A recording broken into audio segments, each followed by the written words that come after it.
గచ్చబౌలి భూముల్లో ప్రాణభయంతో జింకలు పరుగులు పెడుతున్నట్లు, నెమళ్లు ఏడుస్తున్నట్లు ఫోటోలు, వీడియోలను తమ సోషల్ మీడియా ఖాతాలో పోస్ట్ చేసిన వేలాది మంది ప్రస్తుతం వాటిని డిలీట్ చేస్తున్నారు.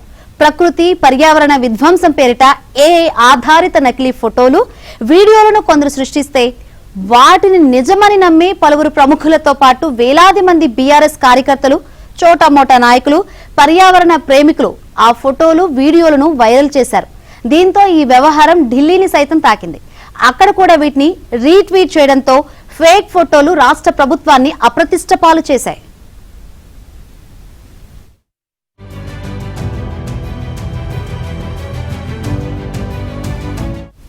ఈ అంశాన్ని ముఖ్యమంత్రి రేవంత్ రెడ్డి తీవ్రంగా పరిగణించారు.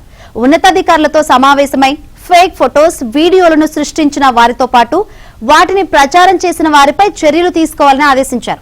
ఈ మేరకు రాష్ట్రంలోని వివిధ జిల్లాలు కమిషనరేట్లతో పాటు సైబర్ సెక్యూరిటీ బ్యూరో అధికారులు రంగంలోకి దిగారు.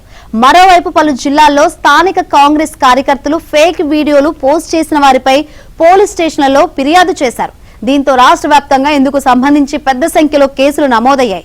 ఫేక్ వీడియోలను ఎవరు తయారు చేశారన్న విషయంలో ఇప్పటికే సైబర్ క్రైమ్ పోలీసులు ఒక ఖచ్చితమైన అవగాహనకు వచ్చినట్లు తెలుస్తోంది.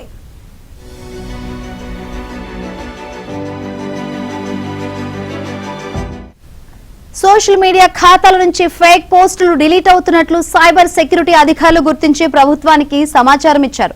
అయితే పోస్టులు డిలీట్ చేసినా కొందరిపై కేసులు మాత్రం తప్పవని పోలీసు అధికారులు అంతర్గత సంభాషణలో పేర్కొంటున్నారు. వేల కేసులు నమోదు చేయడం తమ లక్ష్యం కాదని, కేసులు పెడతామనే హెచ్చరిక ప్రజల్లోకి వెళితే మరోసారి ఇలాంటి ఫేక్ వీడియోలు, ఫోటోలు పోస్ట్ చేసే ముందు ఆలోచిస్తారని పోలీసులు పేర్కొంటున్నారు.